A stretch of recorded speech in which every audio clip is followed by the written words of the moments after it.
नमस्कार दोस्तों, आप सभी को एआर क्लासेस में स्वागत है। और आज जो है हम लोग क्लास 10th का जो बोर्ड बहुत नज़दीक आ गया है, इसको ध्यान में रखते हुए जो है वो हम लोग आज से रिवीजन सीरीज स्टार्ट कर रहे हैं। और इस रिवीजन सीरीज में जो है बारी बारी से हर सब्जेक्ट को हम लोग डिटेलिंग मतलब कि पढ़ेंगे, मैथ और साइंस के बारे में। और कभी कभी हम लोग जो है वो हम लोग आर्ट्स को भी देख लेंगे, लेकिन हम लोग का मोस्टली जो हम लोग जो है वो मैथ और साइंस को लेकर चलेंगे, जिससे ज़्यादातर बच्चे को जो डर जो होता है वो मैथ और साइंस से होता है। तो मैथ साइंस में आपको थोड़ा भी टेंशन लेने की ज़रूरत नहीं है, बस आपको इस चैनल को सब्सक्राइब कर देना है और अपने कमेंट में कुछ लिखना है। जब वीडियो अच्छा लगेगा तो अच्छा लिखिएगा, खराब लगेगा तो खराब लिखिएगा। तो इसको ध्यान में रखते हुए जो है वो हम लोग रिवीजन सीरीज को हम स्टार्ट किए हैं। और सारे जितने भी हमारे भाई बहन, जितने भी तुम्हारे दोस्त लोग हैं, वो सारे इस वीडियो से आप लोग फ़ायदा उठाइए और सारे दोस्त के साथ इसको शेयर करिए, ताकि हर बच्चे को मैथ साइंस में अच्छा मार्क्स आना चाहिए। तो इसके लिए आपको कुछ नहीं करना है, सिर्फ रिवीजन सीरीज को कंटिन्यू वीडियो को देखते रहिएगा और आपको सारा बेनिफिट आपको जो है वो मिल जाएगा। हम जो है इस वीडियो में जो है चैप्टर नहीं पढ़ाएंगे, हम इस वीडियो में क्या करेंगे कि सिर्फ आपको रिवीजन मतलब रिवाइज करेंगे। रिवाइज में लगता है लगभग 80% जो है वह सारा बात आपको क्लियर हो जाएगा। तो ये मत समझिएगा कि चैप्टर नहीं पढ़ाएंगे मतलब कुछ नहीं पढ़ाएगा, ऐसा नहीं है। हम चैप्टर को डील करेंगे, मतलब टॉपिक वाइज डील करेंगे। और इसको जो है एक ब्रीफली में मतलब डील जो होता है, ये चीज़ हम लोग नहीं करने वाले, ताकि उस पर बहुत समय लग जाएगा। तो हम चाहेंगे कि अब तो 3-4 महीना बचे हुए हैं बोर्ड के लिए, तो 3-4 महीना जो है वो लोग अच्छे से रिवीजन करके जो है वो अच्छा मार्क्स ला सकते हैं। बस आपको करना क्या है, वीडियो को देखना है और जो चीज़ लिखवाएंगे उसको आप अपने कॉपी पर लिखिए और लिखने के बाद उसको पर डे रिवीजन करिएगा। रिवीजन करते रहिएगा, आपका काम सारा डील हो जाएगा। तो हम चलते हैं चैप्टर बात करते हैं। ये लेक्चर नंबर 1 है। अभी जो है वो आप लोग का फिजिक्स स्टार्ट हुआ है, ध्यान दीजिएगा अच्छा से। यहाँ पर जो है वो फिजिक्स स्टार्ट हुआ है। इसके बाद हम लोग केमिस्ट्री में बात करेंगे, इस पर बायोलॉजी बात करेंगे, फिर मैथ बात करेंगे। धीरे धीरे जो है वह कंटिन्यू वीडियो आपको मिलता रहेगा। एक साथ मैथ और एक साथ जो है साइंस जो है वो लेके चलेंगे। पर डे एक लेक्चर मैथ का, एक लेक्चर साइंस का आपको जो है वो मिलेगा। तो आपको बस अपने दोस्त के साथ इसको शेयर करिए, ज़्यादा से ज़्यादा इस चैनल को सब्सक्राइब करिए, ताकि हमको मोटिवेशन मिले और मोटिवेशन मिलकर हम लोग ज़्यादा से ज़्यादा वीडियो क्रिएट करें और अच्छा कंटेंट आप लोगों को देने का काम करेंगे। चलिए हम लोग पढ़ते हैं चैप्टर के बारे में। चैप्टर का नाम है electricity, class 10th revision series, lecture number 1। देखिए, इलेक्ट्रिसिटी बहुत बेसिक चैप्टर है। बस आपको करना क्या है कि थोड़ा सा ध्यान देना है और थोड़ा सा आपको दिमाग में रटना पड़ेगा। मतलब आज तक का बच्चे लोग को दिमाग में जो आज का जो डेट में हो गया है, बस PDF निकाल लेंगे, पढ़ लेंगे, किसी से नोट्स मांग लेंगे, पढ़ लेंगे, ऐसा कुछ नहीं होता है मेरे दोस्त। आपको जो है वह बचपन से आप घिसिट के पढ़े हैं, मतलब बचपन से आप कलम को रगड़ के पढ़े हैं, और आज PDF से पढ़ लीजिएगा तो आपको क्या समझ में आएगा? कुछ नहीं समझ में आएगा। मतलब कि आपको लग रहा है कि हमको अच्छा मार्क्स आ जाएगा, वो सिर्फ क्षणिक के लिए है। लेकिन आप PDF से पढ़ने से अच्छा मार्क्स नहीं आएगा। सिर्फ मतलब कि आप लिखना नहीं चाह रहे हैं, लिखिएगा तभी आपको अच्छा मार्क्स आ पाएगा। मेरे प्यारे दोस्तों, मेरे भाई बहन, आप आज से जो है वह आप लोग मैथ साइंस में अच्छा मार्क्स लाने के लिए एक अच्छा वीडियो हम देने का काम करेंगे। बस आपको काम यही है कि आप जो है वह कलम कॉपी निकाल के अच्छे से जो है वो आप लोग लिखिएगा। बिना लिखे हुए आपको कुछ पॉसिबल नहीं मेरे दोस्त। इसीलिए हम लोग जो है वह चाहेंगे कि जितना भी जो क्वेश्चन जो होता है प्रीवियस ईयर का, उसको हम लोग उठा के लाएंगे और बनाने की कोशिश करेंगे। और सारा क्वेश्चन बनाएंगे जो आप लोग को अच्छा समझ में आएगा, जो बहुत स्टैंडर्ड नहीं रहेगा। बहुत बेसिक से हम लोग स्टार्ट करेंगे और अच्छा से अच्छा हम लोग कंटेंट देंगे, तो आप लोग को ईजी वे में आपको सारा चीज़ आपको डील हो जाएगा। तो हम लोग बात करते हैं इलेक्ट्रिसिटी के बारे में। देखिए, इलेक्ट्रिसिटी जो है इसका इंट्रोडक्शन के बारे में बात करते हैं। इसमें पहले टॉपिक क्या क्या है ये बात समझते हैं पहले। देखिए, टॉपिक जो इसमें है, देखिए टॉपिक्स इसमें बहुत ज़्यादा नहीं है। बस आपको पढ़ना है चार्ज के बारे में, इसके बाद आपको पढ़ना है करंट के बारे में, इसके बाद आपको पढ़ना है पोटेंशियल डिफरेंस के बारे में, इसके बाद आप जो पढ़े होंगे वो आपको पावर पढ़े होंगे। सॉरी, इससे पहले एक रेजिस्टेंस कहाँ गया भाई, रेजिस्टेंस को भगा नहीं सकते हैं, एक रेजिस्टेंस पढ़ना होगा। और इसी में आप लोग जो है वो आप लोग पावर पढ़े होंगे, और इसी में जो है आप लोग का थोड़ा बहुत हीट के बारे में अच्छा से आपको आइडिया होगा। मतलब आप लोग का जो स्कूल में जो पढ़ाई हुआ होगा इसमें यही इतना चीज़ जो है आप लोग सर डील किए होंगे। इतना चीज़ डील करना बहुत बेसिक काम है, बस आपको ध्यान देना इसके यहाँ पर। देखिए इसमें चार्ज के बारे में समझाते हैं। चार्ज के मेन टॉपिक क्या है, देखिए यहाँ हेडिंग देंगे चार्ज। आप भी अपने कॉपी में हेडिंग दीजिएगा चार्ज लिख के जो है वो डायरेक्ट लिखेगा कि चार्ज एक क्या है, बेसिक चीज़ है, मतलब एक बेसिक प्रॉपर्टी है, ठीक है। Basic property of any substance या एनी मैटर लिखिए, कुछ भी लिख सकते हैं, कोई भी सबस्टांस का जो है वो आपको बेसिक प्रॉपर्टी है। अगला समझिएगा, चार्ज को जो है वो हम लोग क्यू से डिनोट करते हैं, ठीक है, और क्यू इक्वल टू जो होता है वो आपको एन ही होता है, ठीक है। अगला बात समझिएगा, क्यू इक्वल टू का आता है एन ई, एन का मतलब ये बात लिखा, देखिए वेयर एन फॉर इंटीजर, ठीक है, और इसके बाद E for charge of electron, charge of electron, ठीक है। अब अच्छा समझिएगा, आगे समझिएगा। अब देखिए चार्ज जो होता है लगभग 3 होता है, ये सब कुछ क्वेश्चन में सब पूछता नहीं है मेरे दोस्त, ये मत समझिएगा कि सिर्फ क्वेश्चन पूछेगा, बस क्वेश्चन आपको क्या पूछेगा कि देखिए नेट चार्ज फाइंड करने के लिए जो है आपको इनसेट बुक में भी दिया है, उसको भी हम समझाएंगे, इसको अच्छा से देखते हैं। देखिए एक होता है पॉजिटिव चार्ज, एक होता है नेगेटिव चार्ज, एक होता है न्यूट्रल, ठीक है। पॉजिटिव का मतलब क्या आता है, नंबर ऑफ प्रोटॉन जो है, नंबर ऑफ प्रोटॉन जो है और नंबर ऑफ इलेक्ट्रॉन से ज़्यादा हो जाएगा, तो क्या बोलेंगे, पॉजिटिव चार्ज बोलेंगे। नंबर ऑफ इलेक्ट्रॉन जब ज़्यादा हो जाए प्रोटॉन से तो उसको हम लोग बोलते हैं नेगेटिव चार्ज बोलते हैं। आगे समझिएगा, जब नंबर ऑफ इलेक्ट्रॉन आपस में बराबर हो जाए नंबर ऑफ प्रोटॉन से तो उसको हम लोग बोलते हैं न्यूट्रल चार्ज। यहाँ तक कोई दिक्कत नहीं होगा, सबको अच्छा समझ में आ रहा होगा, बहुत प्यार समझ में आ रहा होगा यहाँ तक। चलिए अब आगे देखिए, अब इसमें बहुत ज़्यादा कुछ क्वेश्चन से आपको नहीं मिलेगा, बस इसके बारे में आप लोग अच्छा समझिएगा कि जो नेट चार्ज जो फाइंड करना होता है क्यू इक्वल टू एन होता है, बाकी कुछ नहीं पढ़ना है इसमें, ठीक है। चलिए हम लोग अब इसको इरेज करते हैं, आगे समझते हैं। देखिए आगे क्या है, आगे मान लीजिए जिसको हम लोग बोलते हैं कूलॉम्स लॉ,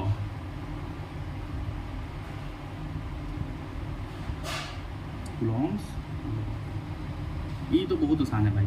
देखो मान लीजिए यहाँ पर चार्ज Q1 है और यहाँ पर चार्ज Q2 है, ध्यान दीजिएगा। जैसे देखिए दो चार्ज के बीच में क्या होगा, कोई डिस्टेंस होगा, इसको हम लोग बोल दिए, मान लीजिए R बोल देते हैं डिस्टेंस को उसको, ठीक है, इसको क्या बोलते हैं, R बोलते हैं। ध्यान दीजिएगा, अच्छा समझिएगा, बीच में क्या है, R है। अरे E जो होगा वह कभी अट्रैक्ट होगा, मतलब कि E आपस में, देखिए मान लीजिए ये प्लस है, ये पॉजिटिव, ये पॉजिटिव है, आपस में क्या करेगा, रिपेल करेगा। लेकिन इस आपस में क्या करेगा, दोनों बोलेगा तुम दूर जाओ हम भी दूर जाएंगे। लेकिन जब यही एक माइनस हो जाए और ये प्लस हो जाए तो ऑफकोर्स आपस में अट्रैक्शन होता है, मतलब कि बॉयज गर्ल्स में ऑफकोर्स अट्रैक्शन होगा। तो बॉयज और गर्ल्स में आपस में अट्रैक्शन हो रहा है, तो उसी प्रकार चार्ज में भी क्या होगा, अट्रैक्शन होगा। तो चार्ज का ही वैल्यू है Q1 Q2 आपको वैल्यू दिया रहेगा, और आपको मान लीजिए बोल दिया कि डिस्टेंस का होगा। अब ध्यान समझिएगा कि इसके बीच में जो है फोर्स लग रहा है, तभी तो अट्रैक्ट हो रहा है। क्योंकि हम जानते हैं कि यदि कोई भी सामान को आप जैसे मान लीजिए एक बॉक्स है, जैसे मान लीजिए हम बोले कि एक बॉक्स है, इस बॉक्स को आप यहाँ से यहाँ, मतलब कि इसको जो है आप घसीटना चाहते हैं, मतलब यहाँ से यहाँ इसको इस बॉक्स को आप यहाँ से आना चाहते हैं, तो आप क्या करेगा, यहाँ से जाएगा, इसको फोर्स लाएगा, यहाँ आ जाएगा।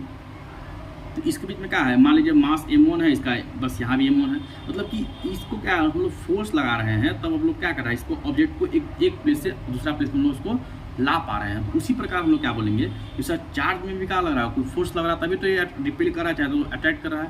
तो इसी फोर्स को जो है वो, इसी फोर्स को जो है वह बोलते हैं इलेक्ट्रोस्टैटिक फोर्स। क्या बोलते हैं, ध्यान दीजिए समझिएगा, इसको बोलते हैं इलेक्ट्रोस्टैटिक फोर्स, इलेक्ट्रोस्टैटिक फोर्स, ठीक है। क्या बोलते हैं इसको, इलेक्ट्रोस्टैटिक फोर्स बोलते हैं।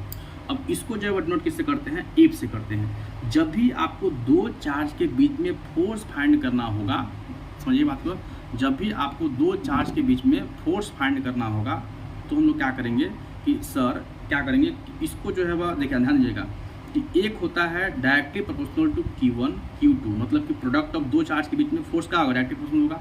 लेकिन डिस्टेंस के क्या होता है, इनवर्सली होता है। जैसे इसी प्रकार आप लोग जो है वह कभी आप लोग ग्रेविटेशनल फोर्स के बारे में पढ़े होंगे, तो ग्रेविटेशनल फोर्स क्या होता है, दो ऑब्जेक्ट के बीच में लगता है। उसी प्रकार हम लोग क्या करेंगे, हम लोग दो फोर्स के बीच में लगाते हैं, तो इसको हम लोग बोलते हैं RS पर।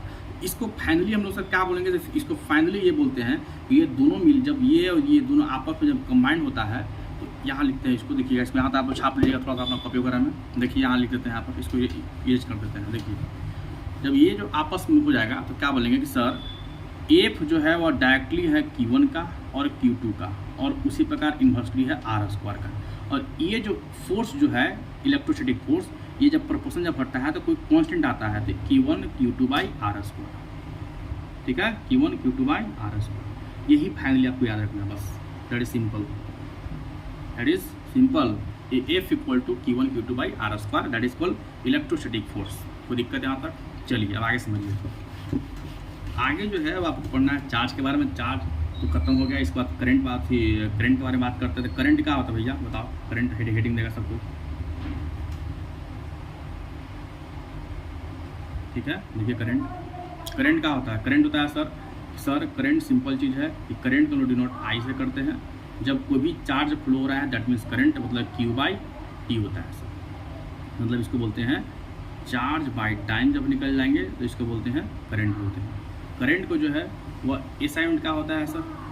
एसआई यूनिट होता है सर इसका एम्पियर, AMPHERE, जिसको नोट ए से करते हैं। क्लियर यहाँ तक?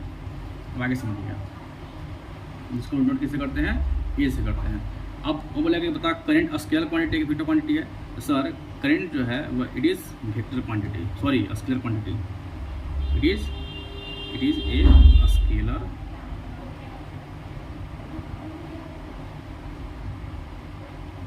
थोड़ा सा स्केलर क्वांटिटी।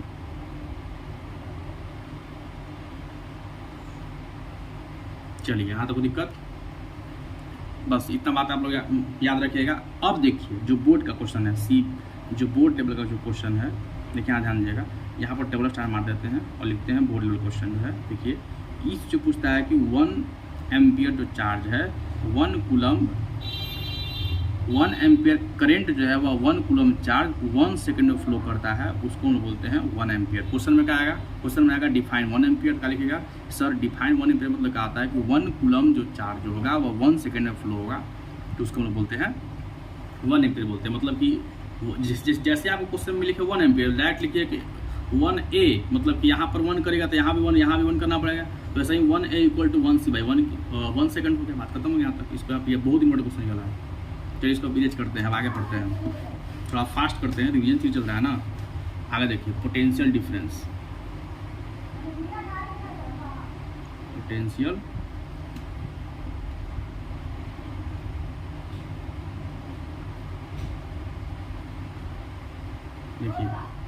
देखिए पोटेंशियल डिफरेंस ये क्या है? इसको बोलते हैं PD।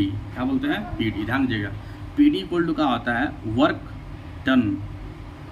वर्क डन बटा में, बताइए, वर्क डन अपॉन क्या बोलेंगे? चार्ज बोलेंगे, ठीक है। मतलब कि जिसको जो है वह W/Q बोलते हैं, जिसको बोलते हैं पोटेंशियल डिफरेंस। ध्यान दीजिएगा इसको जो एसआई जो होता है इसको हम लोग बोलते हैं, एसआई का होता है इसका वोल्ट होता है, ठीक है। इसका जो यूज जो करते हैं, मतलब इसको मेजर करने का जो इसको यूज जो करते हैं, इसको बोलते हैं वोल्ट मीटर। क्या बोलते हैं? Volt meter. इस क्वेश्चन आएगा वही, मान लीजिए आप पूछते हैं आपको करंट को हम लोग मेजर करने के लिए हम लोग क्या करते हैं? तो एमीटर करते हैं। क्या करते हैं? एमीटर करते हैं। ध्यान दीजिएगा ये आपको वोल्ट के लिए है। उसी प्रकार यदि आपसे पूछा है करंट को मेजर करने के लिए हम लोग किसका डिवाइस का यूज करते हैं? क्या लिखिएगा? एमीटर लिखिएगा। उसी प्रकार वोल्टेज के लिए वोल्ट मीटर। चलिए ठीक है, आगे समझिए। यहाँ तो कोई दिक्कत किसी को नहीं है बच्चा? चलिए इसको अब छाप लीजिए अच्छा से, आगे इरेज करते हैं। अब मान लीजिए देखिए यहाँ पर ये तो सिर्फ हो गया पोटेंशियल डिफरेंस के बारे में, मतलब कि पोटेंशियल के बारे में। यदि आपको ध्यान दीजिए, अच्छा यदि आपको कहीं लिखे पोटेंशियल डिफरेंस, ठीक है, ये जो पढ़ाए थे इसके पहले क्या था? पोटेंशियल के बारे में। मतलब यहाँ डिफरेंस लोग लिख दिए थे, बट ये क्या है? एक पोटेंशियल है कि मतलब P इक्वल टू क्या आता है?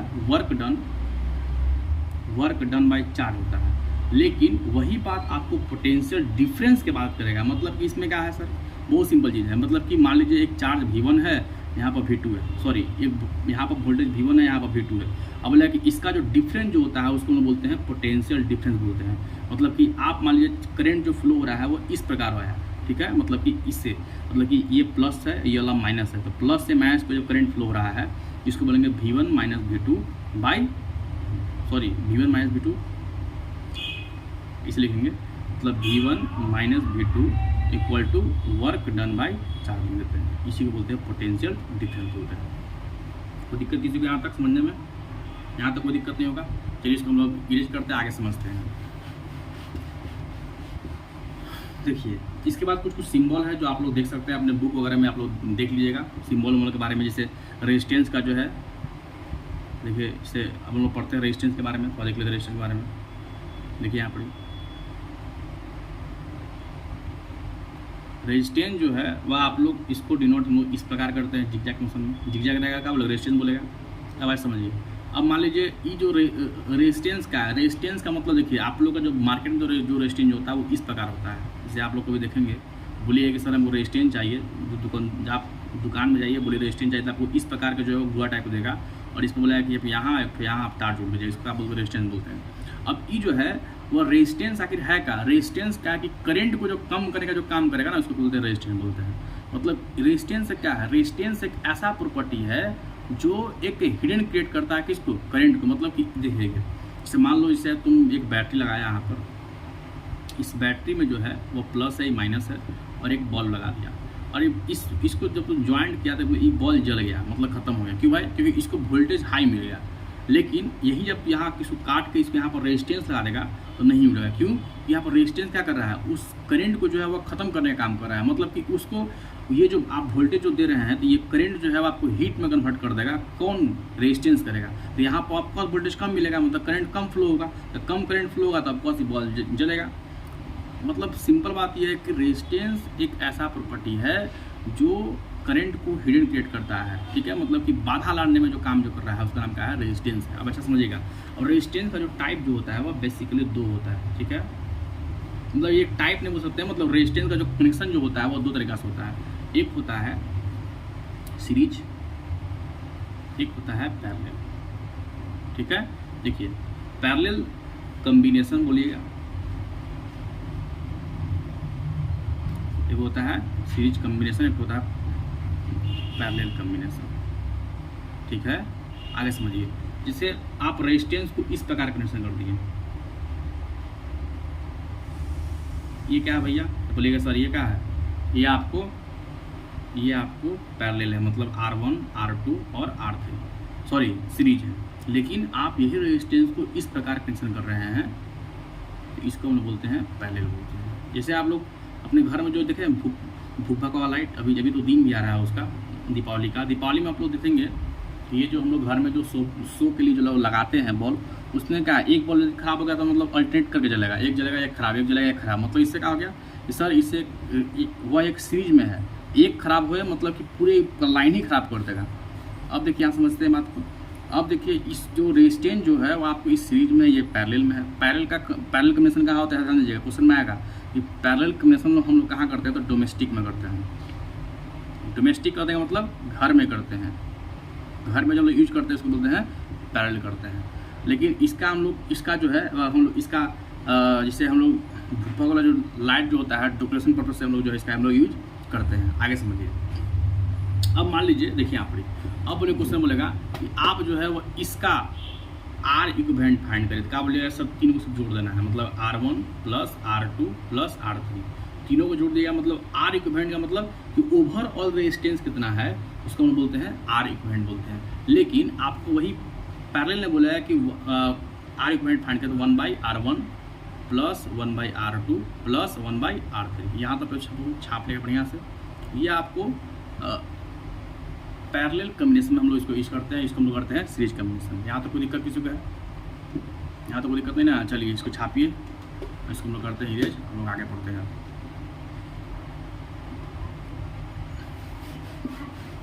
देखिए अब जो रेजिस्टेंस जो होता है वो डिपेंड करता है कितना चीज़ पर? डिपेंड जो करता है वो मेनली तीन चीज़ पर करता है। जैसे देखिए रेजिस्टेंस जो है वो डिपेंड जो करता है, यानी डिपेंड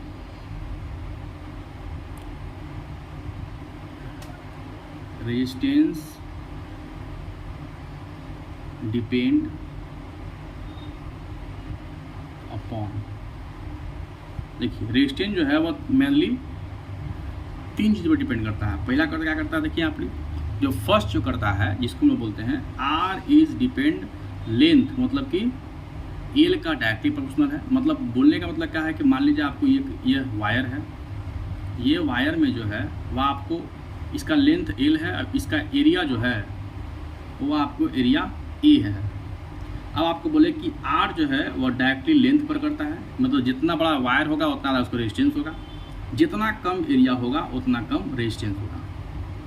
मतलब जितना मोटा मतलब वायर होगा उसका रेजिस्टेंस कम होगा, और जितना पतला वायर होगा उसका रेजिस्टेंस ज़्यादा होगा। जितना लेंथ ज़्यादा उसका मतलब रेजिस्टेंस ज़्यादा, और जितना लेंथ कम मतलब इसका डायरेक्टली है, मतलब ई बढ़ेगा तो इहो बढ़ेगा, ई बढ़ेगा तो इहो बढ़ेगा।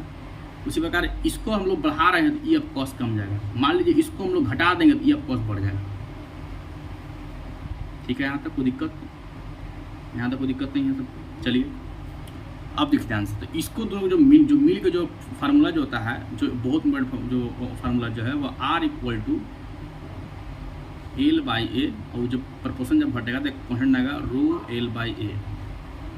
ठीक है, ρL/A होता है। रो का मतलब क्या होता है बाबू? रो का मतलब होता है रेजिस्टिविटी। क्या होता है? रेजिस्टिविटी। इसका लिखते हैं, इसको बोलते हैं रेजिस्टिविटी बोलते हैं। ध्यान दीजिए जैसे देखिए, रेजिस्टिविटी बोलते हैं। यहाँ तक कोई दिक्कत? छाप लीजिए अच्छा से। चलिए अब बहुत इंपॉर्टेंट पॉइंट बता रहा है जो आपके एग्जाम में बहुत ज़्यादा पूछने वाला है, और इसके बाद हम लोग वीडियो करेंगे वाइंड अप, तो इसके बाद हम लोग कल पढ़ेंगे। देखिए ध्यान समझिए बात को। देखिए रेजिस्टेंस जो है वह आपको बोले थे हम 3 चीज़ों पर डिपेंड करता है। एक होता है लेंथ पर, एक होता है एरिया पर, और एक होता है टेम्परेचर पर। ठीक है, एक होता है टेम्परेचर पर। और इसके बाद जो है हम लोग का इम्पोर्टेंट जो टॉपिक जो है वह लेंथ और एरिया टेम्परेचर। वही बात करते हैं रो मतलब रेजिस्टिविटी। ध्यान दीजिए अच्छा से, इसको बोलते हैं रेजिस्टिविटी। रेजिस्टिविटी जो है वह आपको सिर्फ और सिर्फ डिपेंड करता है कि किस मटेरियल से बना है। मतलब मटेरियल मेड ऑफ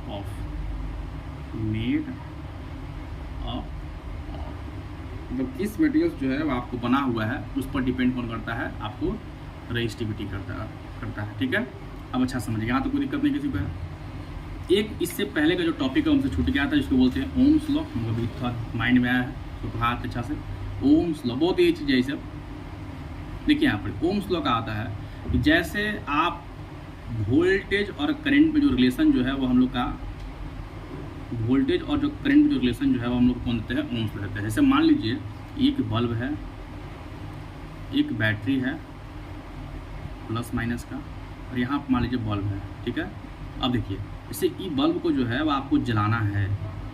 समझिएगा, ये क्वेश्चन इंपॉर्टेंट में VBI क्वेश्चन है बाबू, बहुत इंपॉर्टेंट टॉपिक है ये वाला। देखिए जैसे मान लीजिए करंट आई है, यहाँ पर वोल्टेज भी है। जैसे आप इस बल्ब को तेज जलाना चाहते हैं तो ऑफकोर्स इसको तेज करिएगा तभी ऑफकोर्स तेज हो जाएगा। तो उसी प्रकार इसको आप कम करेगा तो ये भी कम जाएगा। इसका मतलब क्या है कि सर इसका ये क्या है? डायरेक्टली प्रोपोर्शनल है। जैसे जितना बड़ा बैटरी आप लेके आएगा उतना ज़्यादा आप लोग का घर में बॉल जलेगा। मान लीजिए आप बैटरी लेके आए इतना छोटा बैटरी, मान लीजिए लेके आए आप इतना छोटा लेके आए और घर का बॉल जला रहे थे, लेकिन आप वही बैटरी को इतना बड़ा कर दीजिए। कितना बड़ा हो गया बैटरी? जब इतना बड़ा हो जाएगा तो ऑफकोर्स बैटरी का पावर बढ़ेगा। तो जैसे जैसे जितना वोल्ट का आप बैटरी लेकर आइएगा उतना ज़्यादा आपको करंट फ्लो होगा, तो उतना ज़्यादा करंट फ्लो होगा तो आपको घर में जो है वो उतना ज़्यादा आपको बल्ब जलेगा। तो उसी पर बोल रहा है ओम्स तब होता है हम लोग को कि यदि टेम्परेचर को कांस्टेंट किया जाए, मतलब फिजिकल रिक्वायरमेंट, मतलब जो फिजिकल प्रेशर हो गया टेम्परेचर होगा, इसको कांस्टेंट कर देंगे। ध्यान दीजिए अच्छा से, ये ओम्स लॉ ध्यान दीजिए बढ़िया से। ओम्स लॉ जो है वो तभी वैलिड होगा, ओम्स लॉ जो है तभी वैलिड होगा जब कांस्टेंट का हो। बताइए कांस्टेंट आपको होना चाहिए, दिख रहा है नहीं दिख रहा है? देखिए कांस्टेंट जो है वह आपको टेम्परेचर होना चाहिए, प्रेशर होना चाहिए। ठीक है, ध्यान दीजिए कि जब प्रेशर और यहाँ से अच्छा दिखेगा, हाँ चलिए हो गया। देखिए मतलब कि टेम्परेचर और प्रेशर जब कांस्टेंट हो जाएगा तो ओम्स लॉ वैलिड होगा। अब ओम्स लॉ जो है वो इससे क्या निकलता है कि V = IR, V = IR। अब यहीं पर आपको बोल देगा सर R निकाल लेता, V/R लिख दीजिएगा, V/I लिख दीजिएगा। वही बोलेगा सर आपको I निकाल का लिखेगा सर V/R लिख दीजिए। ठीक है। तो इसको बोलते हैं ओम्स लॉ। ओम्स लॉ से 3 हम लोग का जो है फॉर्मूला निकलता है, V=IR, V/R और R/V। अब बहुत इंपॉर्टेंट टॉपिक ये है कि sir Ohm's law of heredity कब होगा, तो क्या बोलेगा सर टेम्परेचर कांस्टेंट होना चाहिए और साथ में प्रेशर भी कांस्टेंट होना चाहिए, ठीक है। अब हम लोग इसके बाद जो टॉपिक जो है वो सीरीज पैरल के बारे में और हम लोग अच्छा से समझेंगे, ओम्स लॉ के बारे में अच्छा समझेंगे। लेकिन इससे पहले हम एक अच्छा टॉपिक आज हम लोग पढ़ाएंगे।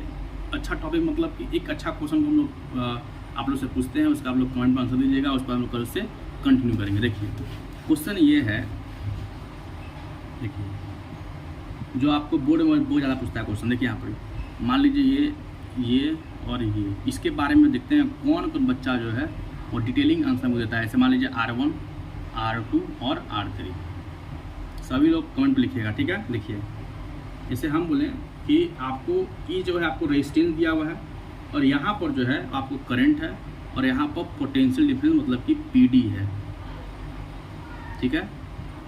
ये आपको करंट है, ठीक है। अब आपसे पूछ रहा है कि बताइए कि इस पॉइंट से कौन बड़ा है। Option A R1 is greater than R2 या इससे बड़ा ये R3 है। Option B R2 is greater than R1 greater than R3।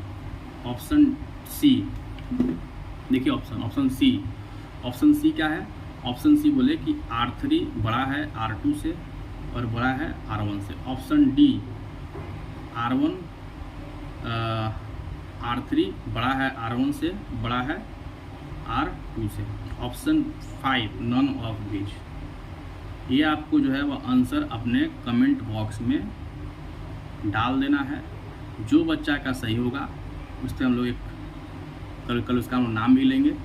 जो बच्चा का सही नहीं होगा वो हम लोग कल इसी से हम लोग जो है कंटिन्यू करेंगे कि ये क्वेश्चन बारंबार VVI क्वेश्चन है जो बार बार बोर्ड में आपको पूछते रहता है। और इसके बारे में कल हम लोग बहुत डिटेलिंग वीडियो बना के जो पढ़ाएंगे, कल हम लोग कंटिन्यू करेंगे। तो हम लोग इसको पहले डिटेलिंग हम लोग पढ़ेंगे और आप लोग ये क्वेश्चन देख लीजिएगा। जो बच्चे को नहीं दिख रहा है देख लीजिए अच्छा सा क्वेश्चन। चलिए हम लोग मिलते हैं आप लोग कल और इसी से हम लोग लेते हैं विदा। और सबको thank you for watching my video. और रिवीजन सीरीज का आप लोग मज़ा लीजिए और अच्छे से पढ़ते रहिए ताकि अच्छा मार्क्स लेके आना है। तो वीडियो हम लोग को देखना पड़ेगा। जैसे जैसे हम लोग वीडियो अपलोड करते हैं वैसे आप लोग देखते चला जाएगा। फिर कुछ ही घंटे बाद आप लोग का मैथ का वीडियो मिलेगा। चलिए मिलते हैं कल। Thank you for everyone.